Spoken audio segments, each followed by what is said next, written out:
ஓம் சாய்ராம். சாய் என்பர்கள் அனைவருக்கும் சாயப்பாவின் அன்பும் ஆசீர்வாதமும் கிடைக்க மனதார பிரார்த்தனை செய்கிறேன். என் செல்லமே, வாழ்க்கை என்பதே ஒரு வரம் தானே. அது சிலருக்கு ஆனந்தமாக அமைந்து விடுகிறது, ஒரு சிலருக்கு கொஞ்சம் போராடினால் கிடைத்து விடுகிறது, பலருக்கோ அதை மிகப்பெரிய போராட்டத்திற்கு பிறகுதான் கிடைக்கிறது. என் செல்லமே, அனைத்துமே அவரவரின் கர்ம பலன்தான் என்று நீ உணர்ந்து கொண்டால் உன் மனம் இப்படி ஓயாமல் உன்னை வேதனைப்படுத்தி கொண்டே இருக்காது. எல்லோருக்கும் அவரவருடைய கர்ம வினைதான் இப்படி ஆட்டி வைக்கிறது. என் தங்கமே, நீ மட்டுமே இந்த உலகத்தில் உள்ள அனைத்து வேதனைகளையும் அனுபவிப்பதாக எண்ணி வருந்தி கொண்டே இருக்கிறாய். ஆனால் உண்மை என்ன தெரியுமா செல்லமே? அடுத்த வேளை உணவுக்கு கூட என்ன வழி என்று தெரியாமல் எத்தனையோ பேர் இருக்கிறார்கள். அவர்களினுடைய நிலையை நீ யோசித்துப் பார். இப்போது சொல், உன் பிரச்சனைகள் எவ்வளவு சுலபமாக தீர்க்கக்கூடியது என்று. ஒவ்வொருவருக்குமே ஏதோ ஒரு பிரச்சனை இருந்து கொண்டுதான் இருக்கிறது. அதை பெரியதாக நினைத்தால்தான் பெரியதாக தோன்றும். அது எதுவுமே இல்லை, என்னால் சமாளிக்க முடியும், என்னுடைய பிரச்சனைகள் எல்லாம் எனக்கு ஒரு விஷயமே இல்லை என்று நீ யோசிக்க தொடங்கிவிட்டால் அந்த பிரச்சனை மிகவும் சிறியதாகத்தான் தோன்றும். அதுதான் மனித இயல்பு. உன்னுடைய பிரச்சனைகள் தான் பெரிது என்று நீ நினைப்பதில் கூட தவறு என்று நான் சொல்லவில்லை செல்லமே.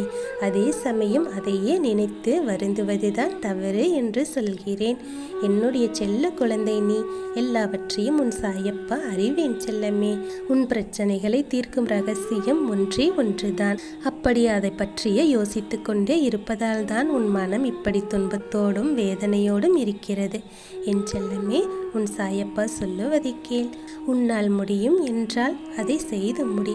இல்லை அப்பா, என்னால் இதை செய்ய முடியாது என்றால் அந்த பிரச்சனையிலிருந்து முழுவதுமாக வந்துவிடு. தேவையில்லாமல் பாரத்தை சுமந்து கொண்டு வேதனைப்பட்டு கொண்டிருக்காது. யாராலும் உன்னுடைய வேதனையையும் பாரத்தையும் சுமந்து கொள்ள முடியாது. உன்னுடைய பாரத்தை நீதான் சுமக்க வேண்டும். அதனால் யாருக்காகவும் நீ உன் மனதை காயப்படுத்தி கொள்ளாதே. அவரவர் கர்ம வினைகளை அவரவர்தான் தீர்த்து கொள்ள வேண்டும். யாருக்காகவும் யாரும் அதை வாங்கி கொள்ள முடியாது. பேருக்கு வேணால் சொல்லிக் கொள்ளலாம், உனக்காக நான் எதையும் செய்வேன் என்று.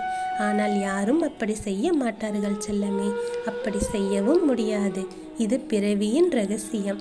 அவரவர் செய்ததை அவரவர்தான் அனுபவிக்க வேண்டும். உன்னுடைய வாழ்க்கை இப்படிதான் என்று முடிவு செய்து உன்னை நீயே வெறுத்து கொண்டிருக்காதே. எல்லாமே மாறக்கூடியதுதான். உன் சாயப்பா உன்னோடு இருக்கிறேன் அல்லவா? உன் கர்ம வினைகளை எல்லாம் நான் தீர்த்து கொண்டிருக்கிறேன். தெய்வத்தால் முடியாது என்று எதுவும் கிடையாது. நான் உன் வாழ்க்கையில் வந்ததே உன் கர்ம வினைகளை எல்லாம் தீர்த்து உன்னை மகிழ்ச்சியாக வாழ வைக்க வேண்டும் என்பதற்காகத்தான். நான் சொல்வது உனக்கு புரிகிறதா செல்லமே? இனிமேலாவது கவலைப்படுவதை விட்டுவிட்டு என் வாழ்க்கை மற்றவர்கள் போல ஆனந்தமாக இல்லையே என்று நினைப்பதை விட்டுவிட்டு சந்தோஷமாக இரு.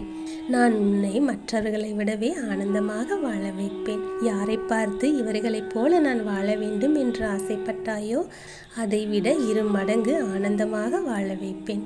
என்னை நம்பு. சாயப்பா மீது உனக்கு நம்பிக்கை இருக்கிறதல்லவா? நான் கொடுக்கும் சத்திய வாக்கு இது.